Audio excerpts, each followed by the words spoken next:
Students, last class में हम लोगों ने द लिविंग वर्ड टॉपिक में व्हाट इज लिविंग के बारे में पढ़ा था। लिविंग क्या है? लिविंग की बहुत सी वैरायटी है।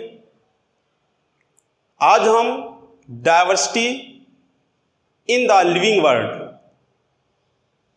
लिविंग वर्ल्ड में जो डाइवर्सिटी है उसके बारे में पढ़ेंगे।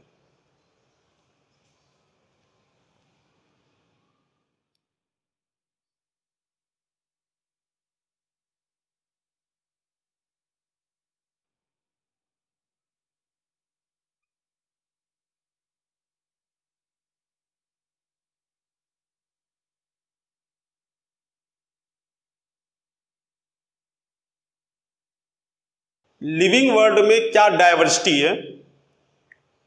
जब हम अपने घर के बाहर निकलते हैं, जब आप अपने चारों तरफ देखते हो तो बहुत से वेरिएशंस दिखाई देते हैं।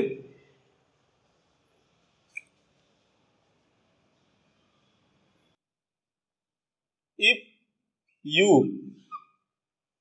Look around,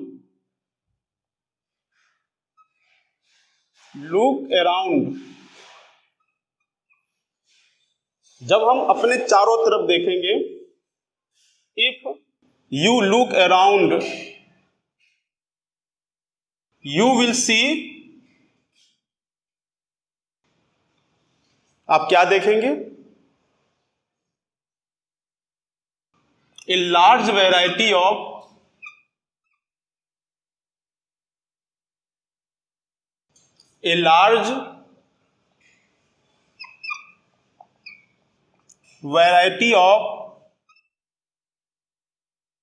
organisms।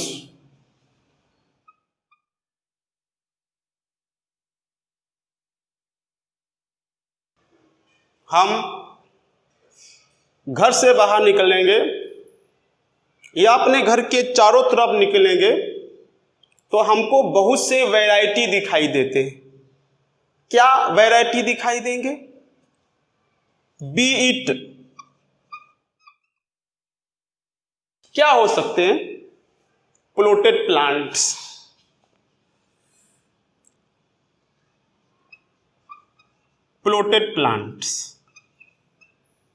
अपने घर पर तरह तरह के मेडिसिनल प्लांट्स को एक प्लॉट में उगा कर रखते हैं और वेजिटेबल वाले प्लांट्स को उगा कर रखते हैं, तरह तरह के। चाहे ब्रिंजल हो, उसकी कई वैरायटी लगा सकते हैं, चाहे टोमेटो हो, उसकी पूरी वैरायटी को हम अपने घर के पास रखते हैं। तो क्या उसने कहा? B it plotted plants. Plotted plants हो सकते हैं इंसेक्ट्स,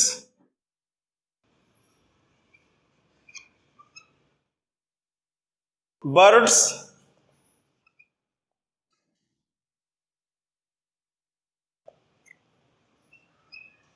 योर पेट्स, डॉग है, हॉर्स है, जो अपने घर में आप पालते हैं, योर पेट्स, और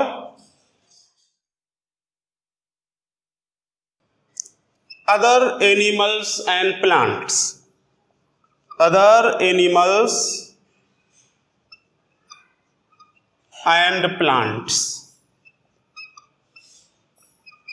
प्लांट्स की बहुत वैरायटी देखने को मिलती है। अब हम कह सकते हैं there are several organisms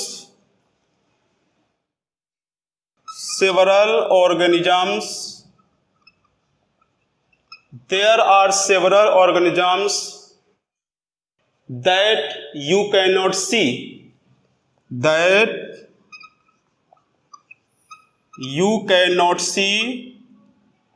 you cannot see with your naked eye.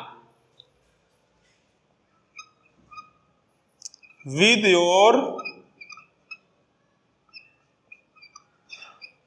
naked eye, अपने नेकेड आई से आप उसको नहीं देख सकते। ये माइक्रो ऑर्गेनिजम्स हैं, they are all around you, वो आपके चारों तरफ हैं।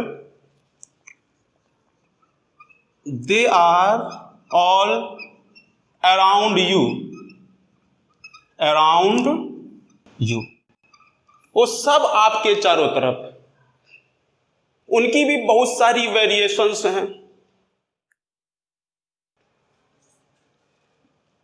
अगर हम किसी फॉरेस्ट में गए, अगर हम एक बात कहते हैं कि कोई एरिया, अगर हम एरिया इंक्रीज करते हैं, एरिया इंक्रीज, अगर एरिया इंक्रीज करेंगे तो डाइवर्सिटी क्या होगी?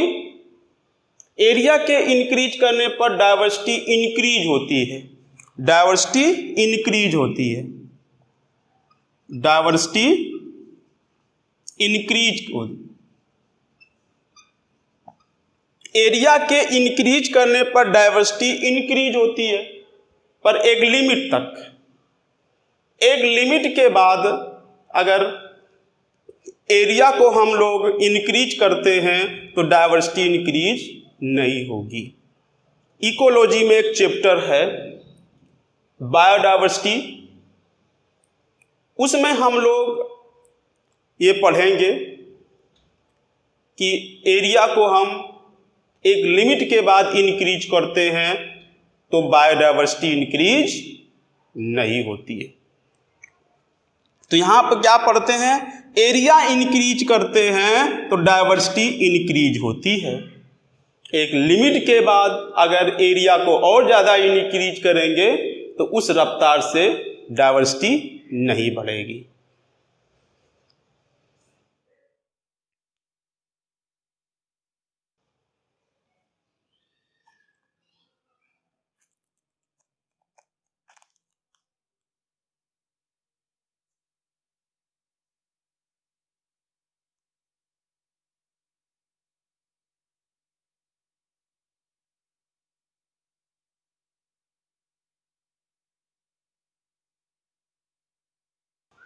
सपोज दैट आप किसी फॉरेस्ट में गए,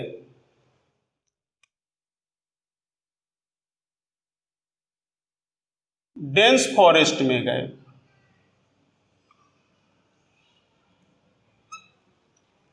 जब हम डेंस फॉरेस्ट में जाएंगे तो वहां पर लार्ज वैरायटी दिखाई देगी।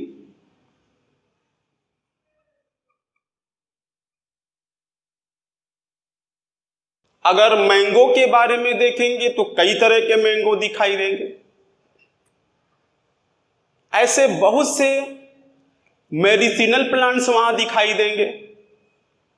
बहुत से ऐसे फॉरेस्ट होंगे जहां मेडिसिनल प्लांट्स मिलते हैं जो कहीं और दूसरी जगह पर नहीं मिलेंगे। तो बहुत वैरायटी देखने को मिलेगी। अभी तक लगभग जितने प्लांट्स और एनिमल्स डिस्कवर किए गए हैं, लगभग the organisms that are known and described range between 1.7 to 1.8 million. Range कितना है?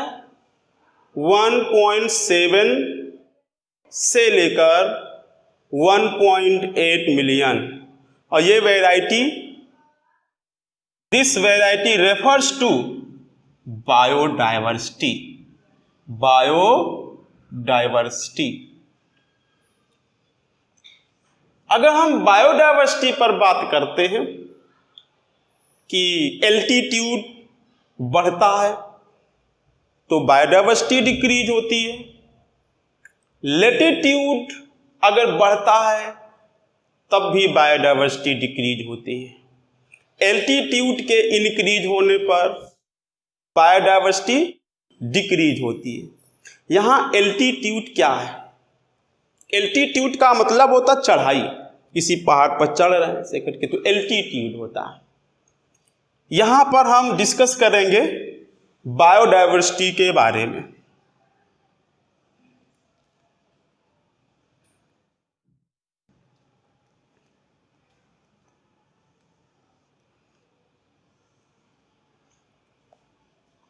जीरो से 20 डिग्री लेटीट्यूड है, 0 से 20 डिग्री, ये नॉर्थ पोल है, साउथ पोल। और यहां पर होगा 20 से 40 डिग्री, और यहां पर है 40 टू 60 डिग्री, और यहां पर है 60 टू 80 डिग्री। ये हम साउथ पोल की तरफ, ये नॉर्थ पोल की तरफ। कितना है? 20 से 40 डिग्री, ये 40 टू 60 डिग्री, 60 टू 80 डिग्री। वैसे तो सबसे ज्यादा डाइवर्सिटी इक्वेटर में होगी, ये है। जैसे हम इक्वेटर से पोल की तरफ जाते हैं, when we go toward pole from equator, diversity decrease.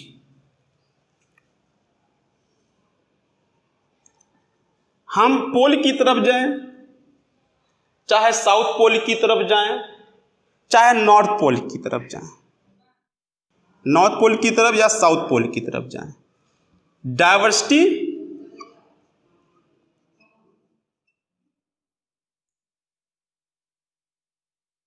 Decrease, diversity decrease होगी। और डाइवर्सिटी कैसे डिक्रीज होगी ये देखिए, इतनी डाइवर्सिटी यहां पर है,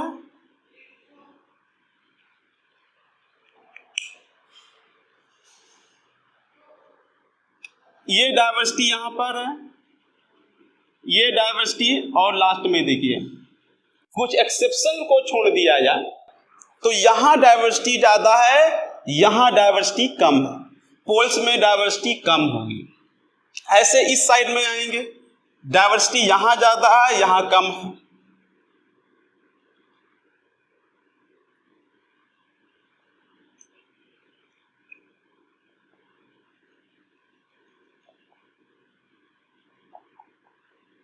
सबसे ज्यादा बायोडाइवर्सिटी अमेरिका में अमेजोनियन फॉरेस्ट, उनको इस अर्थ का लंग्स बोला जाता है।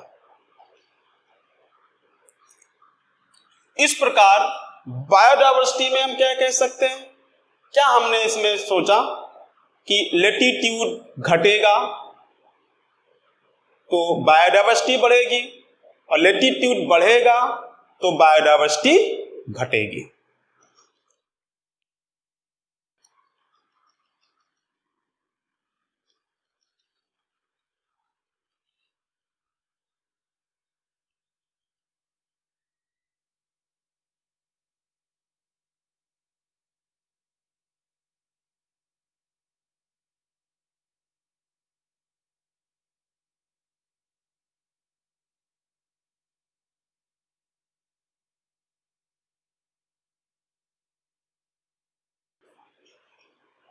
जब हम किसी नए एरिया में जाते हैं तो वहां पर न्यू इंडिविजुअल आता, तो उस न्यू इंडिविजुअल को सबसे पहले आइडेंटिफाई करते हैं। आइडेंटिफाई करने के बाद फिर उसका नोमेनक्लेचर होता, नोमेनक्लेचर के बाद फिर उसमें क्लासिफिकेशन करते हैं, और क्लासिफिकेशन के बाद एफिनिटीज आती है। हम एक बात विशेष रूप से कह सकते हैं कि टेक्सोनोमी क्या है। टेक्सोनोमी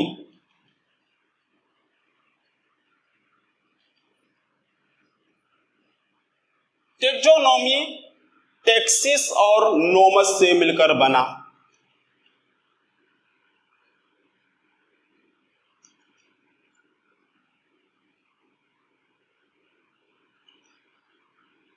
टेक्सिस का मतलब होता अरेंजमेंट।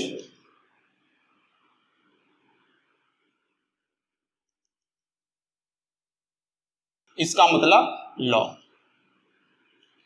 यानी सिस्टेमेटिकली अरेंजमेंट, सिस्टम से अरेंजमेंट करते हैं तो इसको हम सिस्टेमेटिक्स कहते हैं। ऑर्गेनिज्म को एक सिस्टेमेटिक ढंग से अरेंजमेंट करते हैं तो इसको हम सिस्टेमेटिक्स कहते हैं। यहाँ टेक्सोनोमी का मतलब क्या होता है? Arrangement of taxa. यहाँ टेक्सा का मतलब क्या होता है? यहाँ हम शॉर्टकट में टेक्सा के बारे में बताएंगे। जैसे मैमल हो गया, डॉग हो गया और एनिमल हो गया।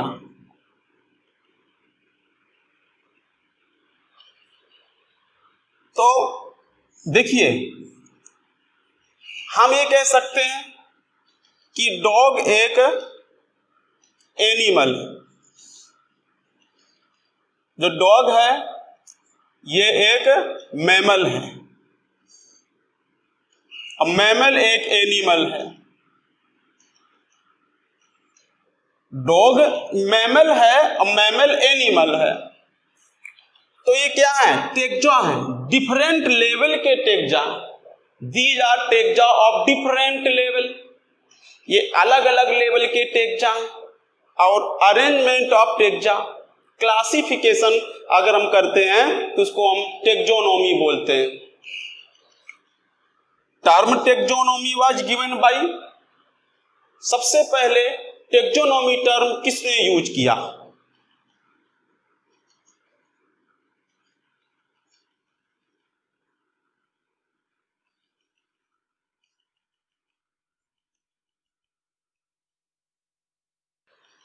टेक्सोनोमी टर्म सबसे पहले किसने यूज किया? उस साइंटिस्ट का क्या नाम है?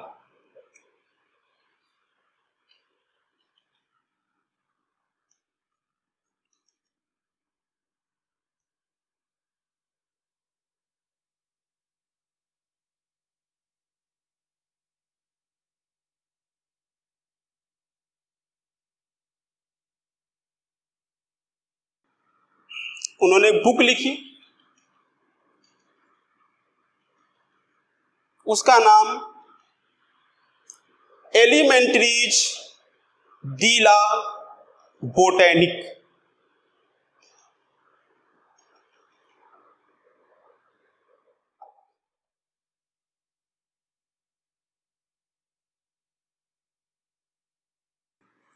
Elementary de la botanic.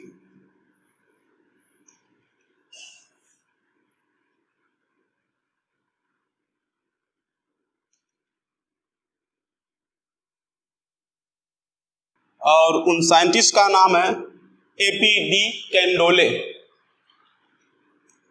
AP de कैंडोले।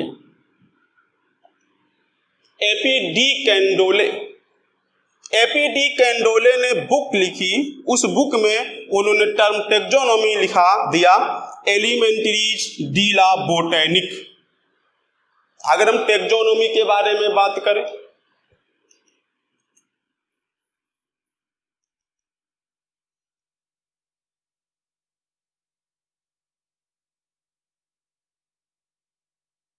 Taxonomy में हम लोग स्टडी करते हैं आइडेंटिफिकेशन,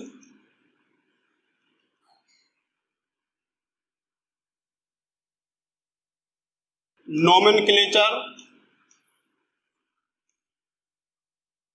क्लासिफिकेशन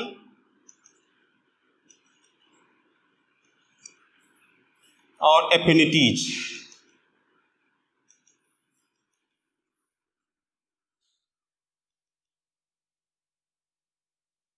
टेक्सोनोमी में डिस्कशन करेंगे identification, nomenclature, classification and affinities के बारे में।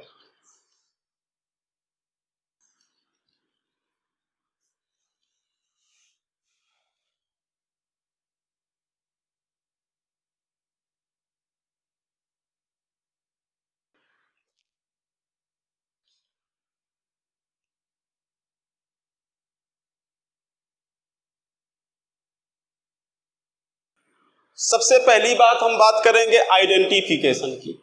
आइडेंटिफिकेशन क्या है? आइडेंटिफिकेशन में एक ऑर्गेनिज्म का दूसरे ऑर्गेनिज्म के सापेक्ष आइडेंटिफाई करते हैं, सिमिलरिटी डिसिमिलरिटी के अकॉर्डिंग। तो सबसे पहले आइडेंटिफिकेशन होगा, आइडेंटिफिकेशन के बाद उसका नोमेनक्लेचर होगा। अगर हम नोमेनक्लेचर के बारे में बात करते हैं, नोमेनक्लेचर,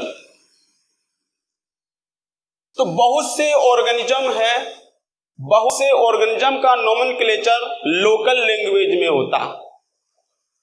लोग अपनी लैंग्वेज में उसका नाम रख देते हैं।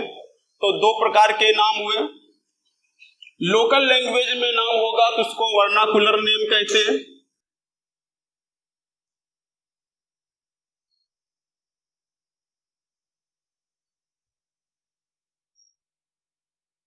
और ये साइंटिफिक नेम है, जूलॉजिकल नेम या बोटेनिकल नेम।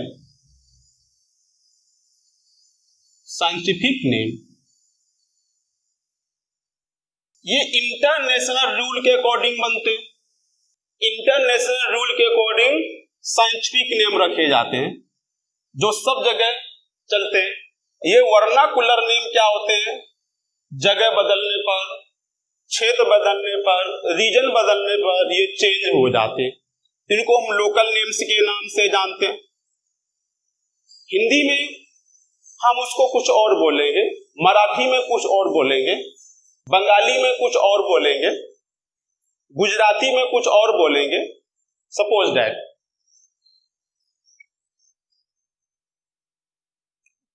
बैगन, हिंदी में बैगन बोलते हैं, इंग्लिश में ब्रिंजल बोलते हैं, मराठी में वांगे बोलते हैं। दूसरा, आलू हो गया, हिंदी में आलू बोलते हैं, इंग्लिश में पोटैटो बोलते हैं और मराठी में बटाटा बोलते हैं। और अलग अलग लैंग्वेज में इसको अलग अलग बोलते हैं। तो लोकेशन बदलने पर जो लोकल नेम होते हैं वो चेंज हो जाते हैं। पर साइंटिफिक नेम, कंट्री बदलने पर भी साइंटिफिक नेम वो रहते हैं। यहां पर हम लोकेशन बदलने की बात नहीं कह रहे हैं। लोकेशन बदले चाहे हम कंट्री बदल दे, पूरे विश्व में वही नाम चलते हैं। तो यहां पर हम लोग साइंटिफिक नेम यानी नोमेनक्लेचर में पढ़ते हैं, साइंटिफिक नेम। और अगर हम लोग नोमेनक्लेचर की बात करते हैं तो बाइनोमियल नोमेनक्लेचर, ट्राइनोमियल नोमेनक्लेचर और पॉलिनोमियल नोमेनक्लेचर पर बात करेंगे। अगर बाइनोमियल नोमेनक्लेचर के बारे में बात करते हैं,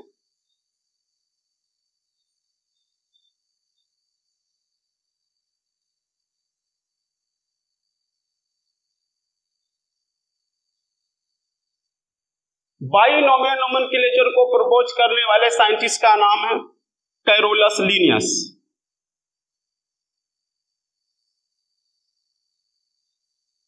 Carolus Linnaeus.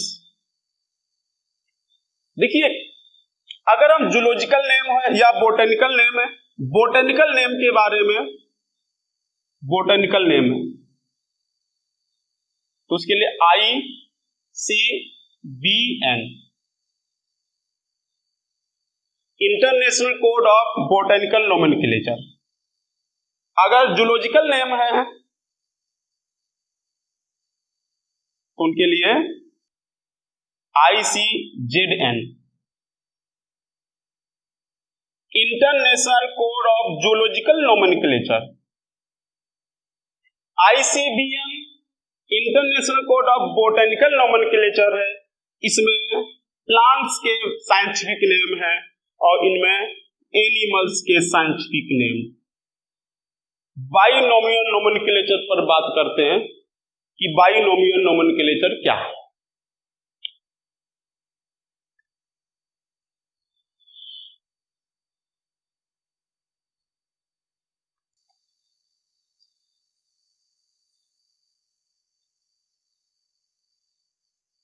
Binomial nomenclature,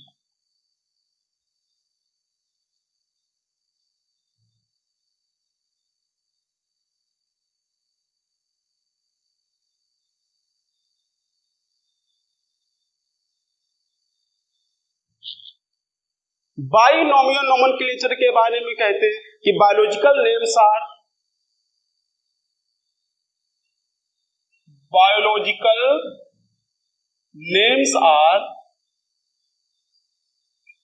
generally in Latin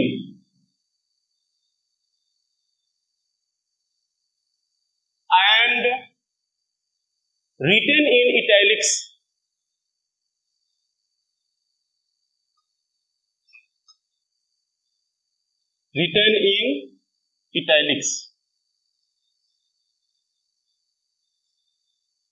वो लैटिन में होते हैं और इटैलिक्स में लिखे जाते हैं। देखिए ये दो कंपोनेंट से मिलकर बनता। The first word of biological name represent,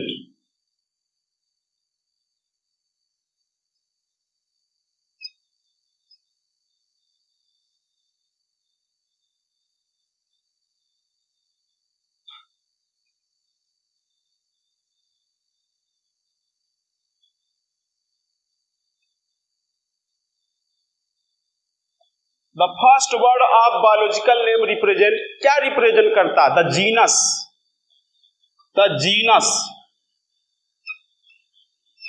और and second word represent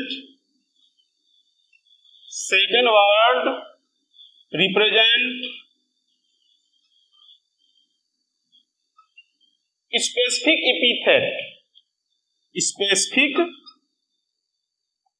epithet.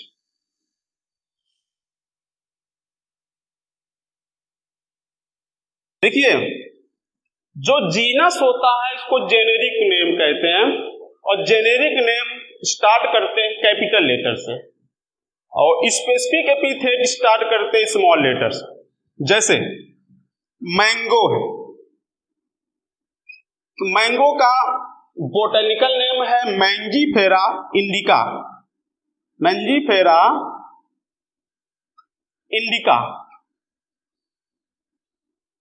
यहां पर ये कैपिटल लेटर में मैंने बनाया और इसको स्मॉल लेटर में बनाया। जब इनको हैंड रिटेन में लिखते हैं तो सेपरेट लिखते हैं और अंडरलाइन कर देते हैं। अगर हम स्पेसिफिक एपिथेट लिख रहे हैं, किसी पर्सन का नाम है, किसी प्लेस का नाम है, तो वहां कैपिटल लेटर में लिख सकते हैं। लास्ट में यहां पर ये कहेंगे कि जूलॉजिकल नेम या बोटेनिकल नेम लिखते समय, बायोलॉजिकल नेम लिखते समय उस साइंटिस्ट का नाम शॉर्टकट में लिख देते हैं। जैसे कि लीनियस ने दिया तो यहां पर LINN लीनियस लिख देते हैं कि उसको किस साइंटिस्ट ने नाम दिया है ये पता चल जाए। तो बाइनोमियल नोमेनक्लेचर में कुछ और बातें बताते हैं, जैसे टोटोनिम्स क्या? टोटोनिम्स प्लांट्स में नहीं होता। एनिमल का जो बायोलॉजिकल नेम होता है उनमें टोटोनिम्स होता। टोटोनिम्स का मतलब होता है जेनेरिक नेम और स्पेसिफिक एपिथेट एक होते हैं। जैसे हॉर्स का इक्वस, हॉर्स का जूलॉजिकल नेम है इक्वस। रैट का रैटस। तो यहां पर जेनेरिक और स्पेसिफिक एपिथेट दोनों एक हैं, इसको हम टोटोनिम बोलते हैं। टोटोनिम एनिमल्स के नेम में होता है, प्लांट में हम कहीं नहीं देखते हैं जो टोटोनिम्स मिलते हैं। वेरी इंपॉर्टेंट है कि टोटोनिम्स कहां होगा और टोटोनिम्स कहां नहीं होगा। नोमेनक्लेचर में हम लोग बाइनोमियल नोमेनक्लेचर तक रखते हैं। अब हम लोग देखते हैं क्लासिफिकेशन क्या है। चलिए हम लोग क्लासिफिकेशन पर चर्चा करेंगे।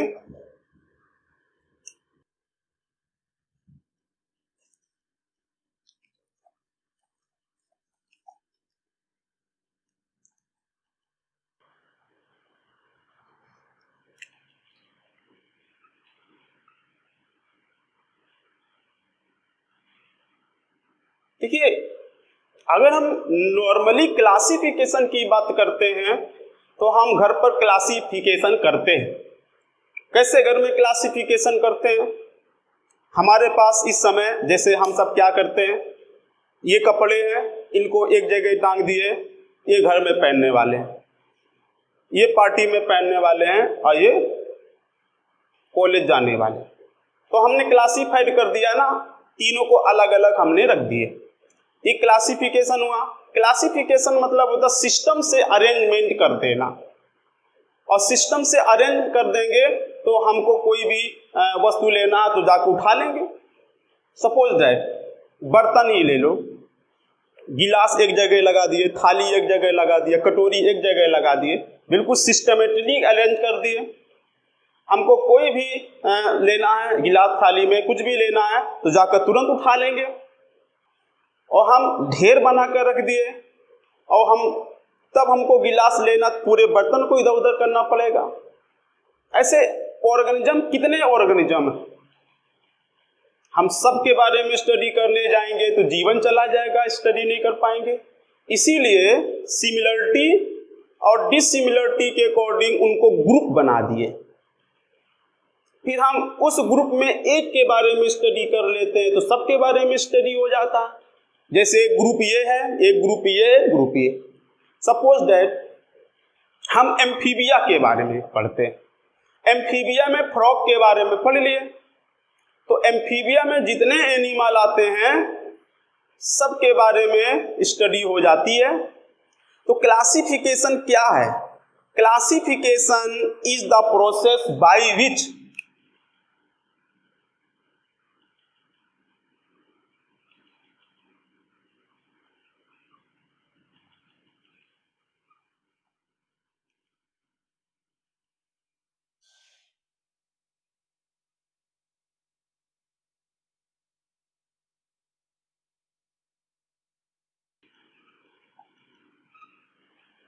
Classification is the process by which anything, किसी को भी हम क्लासिफाइड कर लेते हैं। Anything is grouped.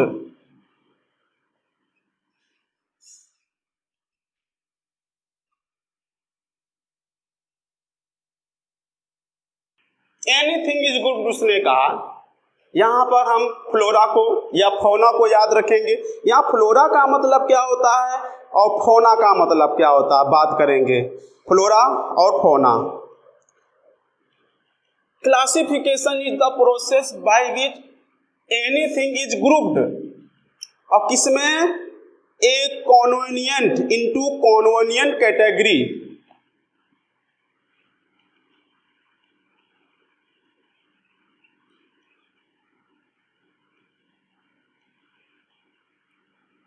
Category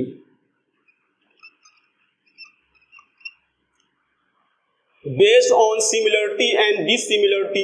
similarity और डिसिमिलरिटी के अकॉर्डिंग उसको हम ग्रुप में रख देंगे, according to similarity and dissimilarity. तो इसको हम क्लासिफिकेशन कहते हैं। सिमिलरिटी और डिसिमिलरिटी के अकॉर्डिंग ऑर्गेनिजम्स को ग्रुप्स में डिवाइड करना, ये क्लासिफिकेशन कहलाता है। और हमने 3 मुख्य टॉपिक बताए थे यहाँ पर। एक था आइडेंटिफिकेशन, एक नोमेनक्लेचर और एक क्लासिफिकेशन। तो जैसे सिस्टमेटिक्स के बारे में क्या कहते हैं? सिस्टमेटिक्स का मतलब होता है arrangement of organisms systematically. Organisms को सिस्टमेटिकली अरेंज करना सिस्टमेटिक्स कहलाता। और सिस्टमेटिक्स के बारे में अगर हम बात करते हैं, इसमें कुछ बेसिक कैरेक्टर्स को लिखते हैं, जैसे मॉर्फोलॉजिकल कैरेक्टर हो गया। इसके बारे में लिनियस ने कहा था। न्यू सिस्टमेटिक्स के बारे में जूलियन हेक्सले ने कहा था। न्यू सिस्टमेटिक्स में क्या होता है कि इसमें इवोल्यूशनरी रिलेशनशिप को भी ऐड कर देते हैं, जेनेटिक रिलेशनशिप को ऐड कर देते हैं, तो न्यू सिस्टमेटिक्स हो जाता है। सिस्टमेटिक्स रिलेटेड टू, ये सिस्टमेटिक्स रिलेटेड है टेक्सोनॉमी से। तो यहाँ पर हम थोड़ा सा टेक्सोनोमी के बारे में और थोड़ा सा क्लासिफिकेशन के बारे में पढ़ते हैं। अगले चैप्टर प्लांट किंगडम में हम लोग और टेक्सोनोमी के बारे में पढ़ेंगे और बायोलॉजिकल क्लासिफिकेशन वाले चैप्टर में पढ़ेंगे।